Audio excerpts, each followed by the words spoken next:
My dear students, আরও একটি grammar practice set নিয়ে তোমাদের সামনে হাজির হয়েছি। আর তোমরা শেষ পর্যন্ত ভিডিওটি দেখবে, then you can understand how helpful this video is. এবং সেক্ষেত্রে দেখা যাবে পরবর্তীতে যখন এইচএস মাধ্যমিক পরীক্ষা দেবে বা স্কুলের যে কোনো ক্লাসের এক্সামের গ্রামার সলভ করতে তোমার কিন্তু জাস্ট খুব ইজি লাগবে এবং you will get the number. So চলো আমি দেখি প্রথমে যেটা আছে সেটা হচ্ছে appropriate form of the verbs, যেটা খুবই কমন একটা জিনিস, যেটা মাধ্যমিকে আসে, উচ্চ মাধ্যমিক বা বিভিন্ন পরীক্ষাতে আসে। তো দেখো বলছে যদি আমি রাজা হতাম, এটা একটা হাইপোথেটিক্যাল ব্যাপার, একটা ইমাজিনারি ব্যাপার, সিচুয়েশন, যেটা সেই মুহূর্তে কেন সে হয়তো হতেই পারবে না কোনোদিন রাজা। এখন তো কোনো জায়গায় আর রাজা রাজত্ব চলে না, তাহলে আমি রাজা হতে পারি না, বাট আমি ইমাজিন করছি, ঠিক আছে, যে যদি আমি রাজা হতাম। সেই ক্ষেত্রে কিন্তু সবসময় মনে রাখবি যে যদি আমি পাখি হতাম, যদি আমি ইন্ডিয়ার প্রাইম মিনিস্টার হতাম, যেটা আমার পক্ষে হওয়া সম্ভব না, এই ধরনের ইমাজিনারি উইশ যখন হবে তখন নর্মালি আই এর সাথে ওয়াজ হওয়ারই কথা, বাট এক্ষেত্রে এই হাইপোথেটিক্যাল সিচুয়েশন, এই ধরনের উইশ বা ডিজায়ার যেটা আমি হতে পারবো না বাট আমি ভাবছি যদি আমি হই, সেক্ষেত্রে কিন্তু তোমাকে ওয়্যার ব্যবহার করতে হবে। আর এই ধরনের হাইপোথেটিক্যাল সিচুয়েশনগুলোতে এরকম স্টার্টিংটা কিন্তু ইফ দিয়েই শুরু হয়, বা আই উইশ বা ইফ, এই ধরনের ওয়ার্ডগুলো দিয়ে কিন্তু শুরু হয় এই ধরনের হাইপোথেটিক্যাল ইমাজিনারি যে এক্সপেকটেশনগুলো। তাহলে আমি এখানে ওয়াজ, নর্মালি আইর সাথে ওয়াজ হয় আমি জানি, তাই স্টুডেন্টরা আইটা দেখা মাত্রই হয়তো ওয়াজ লিখবে, বাট আমরা এই সিচুয়েশনটা বুঝে ওয়াজ লিখবো না, কি লিখবো, ওয়্যার। তাহলে আমাকে এখানে ওয়্যার লিখতে হবে, ওয়্যার লিখে দিলাম। এবারে দেখো বলছে আমি যদি রাজাই হতে পারতাম আমি কি করতাম, আই উড। দেখো অ্যাবলিশ মানে বিলোপ সাধন করা, ইরাডিকেট করা, রিমুভ করা। আমি বিলোপ করতাম, অবলুপ্ত করে দিতাম কোনটা, পোভার্টি। পুয়ার তোমরা জানো, পুয়ার মানে গরিব, পুয়ার হচ্ছে একটা অ্যাডজেক্টিভ ফর্ম। তো পুয়ারের নাউন ফর্ম হচ্ছে পোভার্টি। পুয়ার মানে দরিদ্র, পোভার্টি মানে হচ্ছে দারিদ্রতা। তো অর্থাৎ আমি এই সমাজ থেকে দারিদ্রতা বলে যে যন্ত্রণাদায়ক বিষয়টা, যেটা always torment the poor people, সেই দারিদ্রতাটাকে আমি রিমুভ করে দিতাম, অ্যাবলিশ করে দিতাম। কোনো মানুষকে আমি দারিদ্রতার যন্ত্রণা সহ্য করতে দিতাম না। আমি রাজা যদি হতে পারতাম, তাহলে দেখো উড একটা মডাল অক্সিলারি। তাহলে উডের পরে, এটা খুব ইজি ইকুয়েশন, যে উডের পরে অবশ্যই ভার্বের প্রেজেন্ট ফর্ম অ্যাবলিশটাই হবে, না হবে অ্যাবলিশড, না হবে অ্যাবলিশিং। তাহলে আমি উত্তর এখানে লিখবো অ্যাবলিশ। তোমরাও এরকম সিচুয়েশনে অ্যাবলিশই লিখবে কিন্তু, ঠিক আছে। দেখো অ্যাবলিশ লিখে দিলাম। এবার কি অ্যাবলিশ করে দিতাম আমি রাজা হলে, পোভার্টি, দারিদ্রতা। দ্যাট, এই দ্যাট কিন্তু একটা রিলেটিভ লিঙ্কার, অর্থাৎ এই দ্যাটটা কাকে বোঝাচ্ছে, পোভার্টি, যে দারিদ্রতা আমাদের সমাজে বর্তমানে প্রেজেন্ট আছে, তার মানে এখনো আছে সমাজে। তাহলে আমাকে এই যে প্রেজেন্টেড বা এইগুলো হবে না, হবে এইটা, যে পোভার্টি দ্যাট ইজ প্রেজেন্ট, ঠিক আছে। সুতরাং আমি হবে এইটা উত্তর, in the society till now, সবসময় দারিদ্রতা সমাজে আছে, অর্থাৎ আমাকে এই উত্তরটা নিতে হবে। তাহলে কি লিখবো, ইজ প্রেজেন্ট। আশা করি পুরো ব্যাপারটা ক্লিয়ার হয়ে গিয়েছে। দেখো বলছে রাসমেলা, কুচবিহারের বিখ্যাত একটা মেলা, রাসমেলা। আমারও একবার সৌভাগ্য হয়েছিল সেই মেলায় যাওয়ার। রাসমেলা কুচবিহারের Rasmela, so in the whole world Rasmela কুচবিহারের একটাই, তাই আমি এখানে এর রাসমেলা অফ কুচবিহার লিখতে পারি না। তাহলে মনে হবে বোধহয় কুচবিহারে একাধিক রাসমেলা হয়, তার মধ্যে যে কোনো একটার কথা বলাচ্ছে না, টোটাল কুচবিহারে একটাই খুবই খুবই ফেমাস রাসমেলা হয়, তাই এখানে আমি দি দেব। স্পেসিফিক্যালি একটাই হয় যেহেতু, কি দেব, দি। এবং যেহেতু সেন্টেন্সের এটা সূচনা লগ্নেই ওয়ার্ডটাকে আমার বসাতে হচ্ছে, তাই টিটা কিন্তু বড় হাতের দেব। দেখো দিটা দিয়ে দিলাম।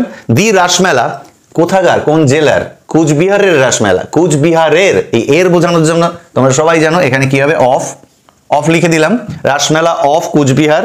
এবারে হবে is one of the most famous fairs. এবার কোথায়, না ওয়েস্ট বেঙ্গলে, ইটস আ হিউজ স্টেট, তাই তো। তাহলে হবে ইন, বড় জায়গা বোঝাচ্ছে, তাহলে কি হবে, ইন ওয়েস্ট বেঙ্গল। চলো এবার আমরা ডু অ্যাজ ডিরেক্টেডে চলে যাই। মাই ডিয়ার স্টুডেন্টস, দেখো এবার আমরা ডু অ্যাজ ডিরেক্টেড পার্টে পৌঁছে গেছি। এখানে বলছে attack the king, comma the টাইরেন্ট। এটাকে অ্যাপোজিশন বলে, অর্থাৎ এই যে দ্য টাইরেন্ট মানে অত্যাচারী, সেটা এই রাজাকে ইন্ডিকেট করছে। যেমন আমরা বলি Rabindranath Tagore, comma the great poet, তাহলে সেই দ্য গ্রেট পোয়েটটা কে, রবীন্দ্রনাথ। তাহলে অত্যাচারীটাকে এই রাজা, সেই রাজাকে বলছে আক্রমণ করো, অত্যাচারী রাজাকে আক্রমণ করো, তার নিপাত সাধন করো। তাহলে শুরুতেই ভার্বের কি, প্রেজেন্ট ফর্ম আছে। এবং সামনে একটা সাবজেক্ট আছে উজ্জ, সেটা হচ্ছে ইউ। তাহলে যে সেন্টেন্সের শুরুতেই ভার্বের প্রেজেন্ট ফর্ম থাকবে, সামনের সাবজেক্ট ইউটা উজ্জ থাকবে, অর্থাৎ এখানে ইউর কোনো উল্লেখ থাকবে না, আর লাস্টে যদি ফুল স্টপ দিয়ে বাক্যটা এন্ড হয় তাহলে that means this is an imperative sentence. এদের ভয়েস চেঞ্জ করার একটা সিস্টেম আছে, একটা নির্দিষ্ট নিয়ম আছে। দেখো অ্যাটাক কাকে অ্যাটাক করতে বলছে? কাকে? রাজাকে, তাই না? তাহলে এটা অবজেক্ট। তুমি যখন ইম্পারেটিভ সেন্টেন্সে অবজেক্ট পেয়ে যাবে, সেই ভয়েস চেঞ্জের ফর্মুলা হচ্ছে প্রথমে তোমাকে কি লিখতে হবে? লেট। প্রথমে লেট লেখার পরে এর পরবর্তী স্টেপ হচ্ছে অবজেক্টটা বসাতে হবে। কে সেই অবজেক্ট? The king. কিন্তু না, কিং এর সঙ্গে এটাও তো কানেক্টেড, ওই অত্যাচারী কাকে বোঝাচ্ছে? কিংকে। সুতরাং আমাকে পুরোটাকে কি নিতে হবে? This entire part is working as an object. সুতরাং আমাকে লিখতে হবে late the king comma the টাইরেন্ট। এটা লিখে নেই, লিখলাম। এই যে দ্য কিং দ্য টাইরেন্ট, এটা কিন্তু কি? অবজেক্ট। তাহলে ফর্মুলাটা মন দিয়ে খেয়াল করো, প্রথমে লেট দিলে, তারপরে অবজেক্ট দিলে, তারপরে একটা প্যাসিভ এলিমেন্ট দিতে হবে বি। বি দিয়ে দিলাম, এটাকে প্যাসিভ এলিমেন্ট আমি নাম দেই। আমার প্রিভিয়াস ভিডিওগুলো ভয়েস চেঞ্জে দেখলে বুঝবে ঠিক কোন জিনিসগুলোকে আমি প্যাসিভ এলিমেন্ট হিসেবে ইন্ডিকেট করি, স্টুডেন্টদের বুঝতে সুবিধা হয়। তাহলে কি হলো? Let the king comma the tyrant be. ব্যাস, আর একটাই কাজ আছে, এই যে প্রথম ভার্বটা রয়েছে অ্যাটাক, যেটা ভার্বের প্রেজেন্ট ফর্মে আছে, সেটাকে এবার আমার পাস্ট পার্টিসিপল করতে হবে, অর্থাৎ V3 করতে হবে, যেটা প্যাসিভ করতে হলে নর্মালি করতে হয়, যে অ্যাকশন ভার্বটা থাকে তার কি করতে হয়? ভার্বের 3 নম্বর করতে হয়। তো আমি সেটা করে দেবো, কি লিখবো? অ্যাট্যাকড। এই হয়ে গেল ইম্পারেটিভ সেন্টেন্সের ভয়েস চেঞ্জ। আশা করি তোমাদের আর এই ধরনের ইম্পারেটিভ সেন্টেন্সের ভয়েস চেঞ্জের কোনো অসুবিধা হবে না। তবুও আমি ফর্মুলাটা একবার লিখে দিচ্ছি, ঠিক এইরকমই হবে, দেখো। ব্যাস এইটা মনে রাখবে, লেট, তারপর অবজেক্টটা বসাবে, তারপর একটা বি দেবে, আর যে ভার্বটা সামনে থাকবে ইম্পারেটিভ সেন্টেন্সের একদম স্টার্টিং এ, সেই ভার্বের প্রেজেন্ট ফর্মটাকে ভার্বের থার্ড ফর্ম অর্থাৎ পাস্ট পার্টিসিপল করে দেবে, and you will get the right answer and you will snatch the number from your examiner. চলো এর পরেরটা দেখি। দেখো মাই ডিয়ার স্টুডেন্টসরা, এখানে বলছে কেবলমাত্র যুদ্ধ ব্যবসায়ীরাই যুদ্ধটাকে পছন্দ করে, ভালোবাসে। এখানে কিন্তু শুধু গ্রামার করছো না, স্টক অফ ওয়ার্ডসও কিন্তু ইনক্রিজ হচ্ছে তোমাদের। মঙ্গার মানে ব্যবসায়ী, যদি এখানে বলতো অয়েল মঙ্গার মানে কি? তেল ব্যবসায়ী। ফিশ মঙ্গার মানে মৎস্য ব্যবসায়ী।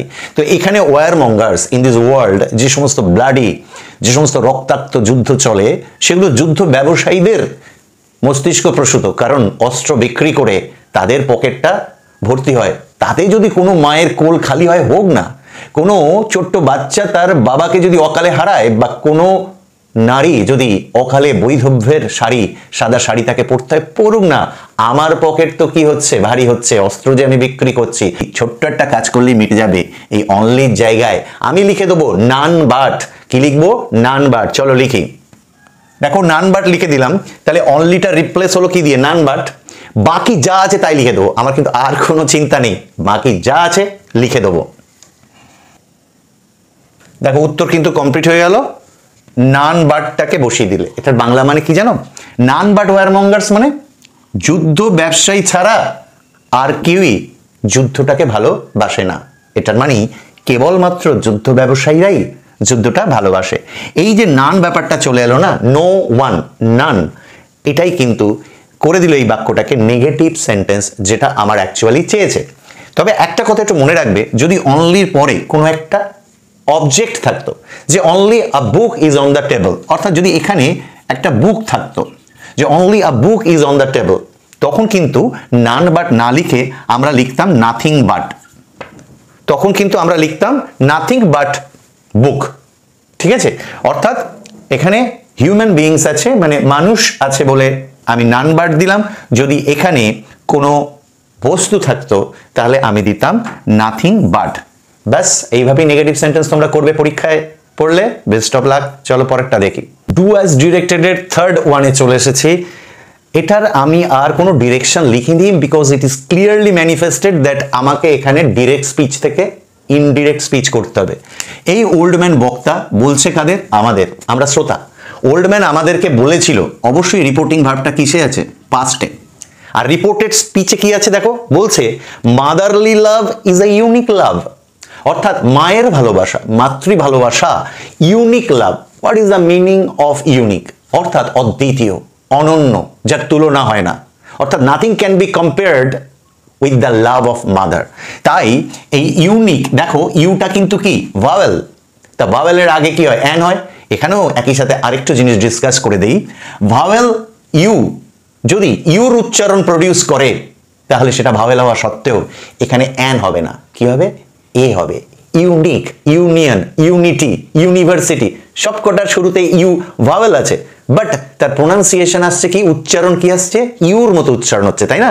তাই এটা ব্যতিক্রমী নিয়ম, ভাওয়েল হওয়া সত্ত্বেও ইউর মতো উচ্চারণ সৃষ্টি করছে বলে অ্যান না হয়ে এ হবে। কিন্তু যদি হয় আমব্রেলা, সেটাও তো ইউ, কিন্তু সেখানে কিন্তু অ্যান হবে। যদি কোনো কারণে আমব্রেলাকে উচ্চারণ করতে হতো ইউমব্রেলা, ইউমব্রেলা, তখন নর্মালি এবং ন্যাচারালি আমাকে তখন আবার ইউমব্রেলার আগে এ দিতে হতো, বাট আমরা ইউমব্রেলা বলি না, আমব্রেলা বলি। তাই যেটা ন্যাচারাল যে থিওরি ভাওয়েলের আগে অ্যান হয়, সেই অনুযায়ী আমব্রেলার আগে কিন্তু অ্যান হবে। এখন ফিরে আসি আমার ন্যারেশনের বিষয়ে, সেটা হচ্ছে মায়ের ভালোবাসাই জগতের সব থেকে একেবারে অদ্বিতীয় ভালোবাসা, এটা তো চিরন্তন ইউনিভার্সাল ট্রুথ। সুতরাং এর ভেতরে এই যে ভার্ব আছে, এই সমস্ত ভার্বের কোনো চেঞ্জ হবে না। যতই রিপোর্টিং ভার্ব এখানে পাস থাকুক না কেন, রিপোর্টেড স্পিচের ভেতরে ইউনিভার্সাল ট্রুথ স্টেটমেন্টের ভার্বের কোনো চেঞ্জ হয় না। আজকে যদি আমি নর্মাল থিওরি অনুযায়ী ন্যারেশন চেঞ্জ অর্থাৎ ডিরেক্ট থেকে ইনডিরেক্ট স্পিচ করার সময় ইজকে ওয়াজ করতাম, তাহলে মানে হতো এমনই যে মাতৃ ভালোবাসা একটা ইউনিক ভালোবাসা, একটা অদ্বিতীয় ভালোবাসা ছিল। তার মানে এখন কি আর মায়ের ভালোবাসা ইউনিক নয়? ব্যাপারটা এইরকম হয়ে যাবে, আগে বা ইউনিক ছিল, এখন নয়। সেই সেন্স যেটা কিনা ভুল সেন্স, সেটা হবে যদি আমি ইজের জায়গায় ওয়াজ লিখি। এই কারণে ইউনিভার্সাল ট্রুথ যেটা এখনো পর্যন্ত ট্রুথই, তাই সেইটাকে বোঝানোর জন্য আমি ভার্বের কোনো চেঞ্জ করব না। তাহলে আমি কি করব? আমি সেই টুর জায়গায় জাস্ট কি করব? টোল্ড লিখব। টোল্ডের আগে যে বক্তা ওল্ড ম্যান সেটা যেমন আছে থাকবে, তারপরে যে শ্রোতা আস যেমন আছে থাকবে, শুধু সেই টুর জায়গায় টোল্ড করব। কমা কোটেশনের এখানে একটা দ্যাট আনবো, তারপরে যা আছে তাই লিখবো। শুধু এই রিপোর্টেড স্পিচ মানে কোটেড সেন্টেন্সের প্রথম অক্ষরের যে এমটা বড় হাতের আছে, নর্মালি তো তাই থাকে, রিপোর্টেড স্পিচের মানে কোটেশনের ভিতরের বাক্যের প্রথম অক্ষর বড় হাতের হবে, বাট আমি যখন ওটা ইনডিরেক্ট স্পিচে ভাঙবো সেটাকে আমি ছোট হাতের করে দেবো। তাহলে কোথায় কি হবে বলে দিলাম। এবার শুধু অ্যান্সারটা লেখার পালা আর তোমাদের দেখার পালা। কিন্তু আমি জানি আমি লেখার আগে তোমরা অলরেডি মাইন্ডের ভিতরে ক্যালকুলেট করে ফেলেছো উত্তরটা কি হবে, তবু it's my duty to write the answer. চলো লিখে দেই। তাহলে হয়ে গেল, উত্তরটা হয়ে গেল, the old man told us that motherly love is a unique love. You should be always careful that in case of universal truth এই ভার্বের কোনো পাস্টিকরণ অর্থাৎ পাস্ট ফর্মে রূপান্তর করা যাবে না। তাহলে ডু অ্যাজ ডিরেক্টেড শেষ। আমরা এবার এগিয়ে যাব আমাদের ফ্রেজাল ভার্ব সেকশনের দিকে। আমরা একেবারে লাস্ট পার্টে চলে এসেছি। ফ্রেজাল ভার্ব যেটা মাধ্যমিকে প্রত্যেকটি ক্লাসের পরীক্ষাতে আসে, খুবই আসে, ডেফিনেটলি আসে। তো প্রথমে বলছে দ্য ওয়ার্কার্স হ্যাভ উইথড্রন। দেখো হ্যাভের পরে উইথড্রন রয়েছে, উইথড্র, উইথড্রিউ, উইথড্রন, অর্থাৎ এটা ভার্বের কি থার্ড ফর্ম। তাহলে উইথড্র কথার মানে কি? প্রত্যাহার করে নেওয়া, তুলে নেওয়া, বাতিল করে দেওয়া। তাহলে মনে রাখবে উইথড্রনের বদলে তোমার কিন্তু ক্যান্সেলও থাকতে পারতো। তাহলে মনে রাখবে উইথড্রন তার বিকল্প কি থাকতে পারতো? ক্যান্সেলড। অর্থাৎ বন্ধটাকে এখানে স্ট্রাইক এস টি হবে, স্ট্রাইক। তাহলে এই স্ট্রাইকটাকে তুলে নিয়েছে, প্রত্যাহার করে নিয়েছে, তার ফ্রেজাল ভার্ব হবে কি? Call of. কি হবে? Call of. কিন্তু যেহেতু উইথড্রন ভার্বের থার্ড ফর্ম, তাহলে আমাকে ঠিক একইভাবে এই সামঞ্জস্য রেখেই কল অফ, এখানে যে ফ্রেজাল ভার্বগুলো দেওয়া থাকবে সবই প্রেজেন্ট ফর্মে থাকবে, আমাকে তার পাস্ট পার্টিসিপল করে বসাতে হবে, যেহেতু উইথড্রনও কিন্তু কি পাস্ট পার্টিসিপল। তাহলে আমি এখানে লিখবো কল্ড অফ। কল্ড অফ লিখে দিলাম। দয়া করে অ্যাম্বুলেন্সকে ডাকো। তাহলে সামন মানে কি? ডাকা। মনে থাকবে সামন মানে ডাকা। আর এটা একটা ইম্পারেটিভ সেন্টেন্স, যেটা একটু আগে একটা ভয়েস চেঞ্জ করিয়েছিলাম। তাহলে নিশ্চয়ই এটা ভার্বের কি? Present form. তাহলে যেমন আলোচনা হচ্ছে বলে দিই, সামন ভার্বের তিনটে ফর্ম হচ্ছে সামন, সামন্ড, সামন্ড, ইডি যোগ করে দিতে হবে। ওকে, তো এটা ভার্বের প্রেজেন্ট ফর্ম। অর্থাৎ অ্যাম্বুলেন্সকে ডাকো প্লিজ, এই ডাকা তার ফ্রেজাল ভার্ব কি হবে? Call in. এবং এটা যেমন ভার্বের প্রেজেন্ট ফর্ম, এটাও ভার্বের প্রেজেন্ট ফর্ম। সো এই ক্ষেত্রে কলের কোনো ভার্বের ফর্মের চেঞ্জের দরকার নেই, জাস্ট কল ইনটাই ওখানে বসে যাবে। তো আমি লিখে দিই সেটা। দেখো কল ইন লিখে দিলাম। এবারে এসো, বলছে the little boy was unable to remember the story. ছোট্ট ছেলেটা যে গল্পটা শুনেছিল সেটাকে মনে করতে পারছে না, স্মরণ করতে পারছে না, স্মরণ করতে সে অক্ষম ছিল। ঠিক আছে, তো রিমেম্বার মানে যে মনে করার, তার ফ্রেজাল ভার্ব কি হবে? Call up. এবং রিমেম্বারের গায়ে দেখো কোনো ইডি অর্থাৎ পাস্ট বা পাস্ট পার্টিসিপল নয়, এটা প্রেজেন্ট ফর্ম রিমেম্বার। তাহলে আমার কল আপই কি বসাতে হবে। তবে এখানে বলে দিই রিমেম্বার ছাড়াও কি কি থাকতে পারে, শুনে নাও, আমি আর লিখছি না। রিমেম্বারের বদলে এখানে রিকালেক্ট থাকতে পারতো, রিকালেক্ট, বা থাকতে পারতো রিকল। সুতরাং রিকল বা রিকালেক্ট থাকলেও আমি ফ্রেজাল ভার্ব কল আপই নেব। আজকে যদি এখানে রিমেম্বারের গায়ে এস থাকতো, রিমেম্বার্স, আমি লিখতাম কলস আপ। যদি থাকতো রিমেম্বারিং, আমি লিখতাম কলিং আপ। ওখানে আইএনজি দিলে এখানেও কলের গায়ে আইএনজি দিতে হতো আমার। যদি থাকতো রিমেম্বার্ড পাস্ট ফর্ম, আমি লিখতাম কল্ড আপ। এসব কিছুই করব না, যেহেতু এটা প্রেজেন্ট ফর্মে আছে, আমি কল আপ প্রেজেন্ট ফর্মে কি লিখে দেবো। চলো লেটস রাইট। দেখো লিখে দিলাম কল আপ। তাহলে আজকের মতো আমাদের এই গ্রামার প্র্যাকটিস সেট কমপ্লিট হলো। আশা করি অনেকেই তোমরা শেষ পর্যন্ত ছিলে আমার সাথে, to understand it clearly and completely, and it will help you to have a complete control over English grammar, and that will give you the opportunity and the genuine scope to get good marks in English grammar in your exams. এই শুভেচ্ছা, এই প্রত্যাশা রইল তোমাদের জন্য, এই শুভেচ্ছা রইল, এই প্রত্যাশা নিয়ে আজকের মতো ভিডিওটা এখানেই শেষ করছি। সময় পেলে আবার তোমাদের সামনে এসে হাজির হব। খুব ভালো থেকো, enjoy your life, but the enjoyment must come through your studies, through your preparations, because remember, okay, call up, you have to get a golden success in your life. চলো তাহলে টাটা, আলভিদা।